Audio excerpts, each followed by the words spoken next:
भगवती श्रीराजराजेश्वरी नमः। ओं त्र्यंबकेश्वराय नमः, विश्वेश्वराय नमः, सांब सदाशिवाय नमः। ಶಿವನ ಆರಾಧನೆ ಬಹಳ ವಿಶೇಷವಾಗಿರತಕ್ಕಂಥದ್ದು. ಶಿವರಾತ್ರಿ ಎಂದು ಜಾಗರಣೆ ಎಲ್ಲರೂ ಮಾಡಿದ್ದೀರಿ. ಎಲ್ಲರೂ ಸಹಿತ ಒಂದಿಷ್ಟು ಜನ ತೂಕಡಿಸ್ತಿದ್ರೆ ಇನ್ನಷ್ಟು ಜನ ಎದ್ದು ಓಡಾಡ್ತಾ ಇದ್ದೀರಿ. ಯಾವಾಗಪ್ಪ ಸಂಜೆ ಆಗುತ್ತೆ, ರಾತ್ರಿ ಸಾಯಂಕಾಲ ಚಂದ್ರನ ಯಾವಾಗ ನೋಡ್ತೀವಿ, ಯಾವಾಗ ನಾವು ರೆಸ್ಟ್ ತಗೊಳ್ತೀವಪ್ಪ ಅಂತ ಚಿಂತನೆ ಮಾಡ್ತಿದ್ದೀರಿ. ಯಾಕೆಂದರೆ ಈ ಸಾಮಾನ್ಯಕ್ಕೆ ಪ್ರತಿಯೊಬ್ಬ ಮನುಷ್ಯನಿಗೂ ಈ ನಿದ್ದೆ ಎಂಬತಕ್ಕಂಥದ್ದಿದೆಯಲ್ಲ, ಅದು ಬಹಳ ನಿದ್ದೆಗೆಟ್ಟೋ ಬುದ್ಧಿಗೆಟ್ಟೋ ಅಂತ ದೊಡ್ಡವರು ಹೇಳ್ತಾರೆ. ನಿದ್ದೆ ಕೆಟ್ಟು ಕೆಲಸ ಮಾಡಿದ್ರೆ ಆಗೋದಿಲ್ವಂತೆ. ಆದರೆ ಶಿವರಾತ್ರಿ ಎಂದು ಶಿವಧ್ಯಾನವನ್ನು ಮಾಡಿ ವಿಶೇಷವಾಗಿರ್ತಕ್ಕಂಥ ನೆನೆ ರಾತ್ರಿ ಜಾಗರಣೆ ಆದ ನಂತರ ಇವತ್ತು ಹಗಲು ಮಲಗಬಾರ್ದು. ರಾತ್ರಿ ಜಾಗರಣೆ ಆದಮೇಲೆ ಹಗಲು ಮಲಗಬಾರ್ದು. ಇವತ್ತು ಸಂಧ್ಯಾಕಾಲದ ಚಂದ್ರ ದರ್ಶನ ಮಾಡಿ ಚಂದ್ರಶೇಖರನ ಪ್ರಾರ್ಥನೆ ಮಾಡಿ ಪ್ರಸಾದವನ್ನು ಊಟ ಮಾಡಿ ತದನಂತರ ಮಲಗಬೇಕು. ಅದು ಶಿವರಾತ್ರಿ ಜಾಗರಣೆಯ ಸಂಪೂರ್ಣ ಫಲ. ಹಾಗಾಗಿ ಜಾಗರಣೆ ಮಾಡಿರ್ತಕ್ಕಂಥವ್ರು ಹಾಗೂ ಈಗ ಇವತ್ತು ಸ್ವಲ್ಪ ಓಡಾಡ್ತಾ ಇದ್ದರೆ ಸಾಧ್ಯವಾದಷ್ಟು ನಿಮ್ಮ ಪ್ರಾಂತ್ಯ, ನಿಮ್ಮ ಕೆಲಸ ಕಾರ್ಯಗಳಲ್ಲಿ ನೋಡ್ಕೊಂಡು ಮಾಡಿ.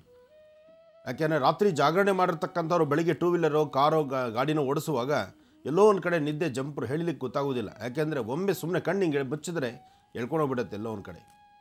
ಅದರಿಂದ ಜಾಗೃತರಾಗಿರಿ ಅಂತ ಮೊದಲೇ ಮುನ್ಸೂಚನೆ ತಿಳಿಸ್ತಾ, ಇನ್ನು ಮಾಘ ಮಾಸದಲ್ಲಿ ಅದರಲ್ಲೂ ಕೃಷ್ಣ ಪಕ್ಷದಲ್ಲಿ ಸಂಭವಿಸುವಂತಹ ಗ್ರಹಣ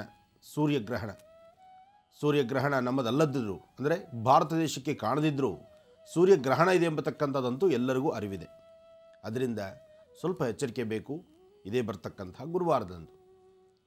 ಅದರಿಂದ ನಾವು ಮಾಡುವಂತಹ ಕಾಯಕಗಳಲ್ಲೂ ನಿನ್ನೆಯ ಶಿವರಾತ್ರಿ ಜಾಗರಣೆ, ನಿನ್ನೆ ಶಿವರಾತ್ರಿ ಆಯಿತು, ಇವತ್ತು ರಥೋತ್ಸವಗಳು ನಡೀತಾ ಇದೆ.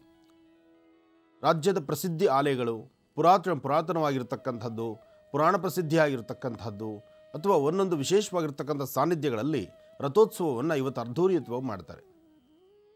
ರಥದ ಮೇಲೆ ಸ್ವಾಮಿನ ಕೂಡಿಸಿ, ಸಾಂಬ ಸದಾಶಿವನ ಕೂಡಿಸಿ ಊರಿನ ಪ್ರಮುಖ ಬೀದಿಗಳಲ್ಲಿ ಅಥವಾ ರಾಜಬೀದಿಗಳಲ್ಲಿ ಸ್ವಾಮಿಯ ರಥೋತ್ಸವವನ್ನು ಮಾಡಿ ಮಾಧ್ಯಾಹ್ನಿಕ ಅನ್ನ ಸಂತರ್ಪಣೆ ಮಾಡಿಸ್ತಕ್ಕಂಥದ್ದು ಬಹಳ ವಿಶೇಷ.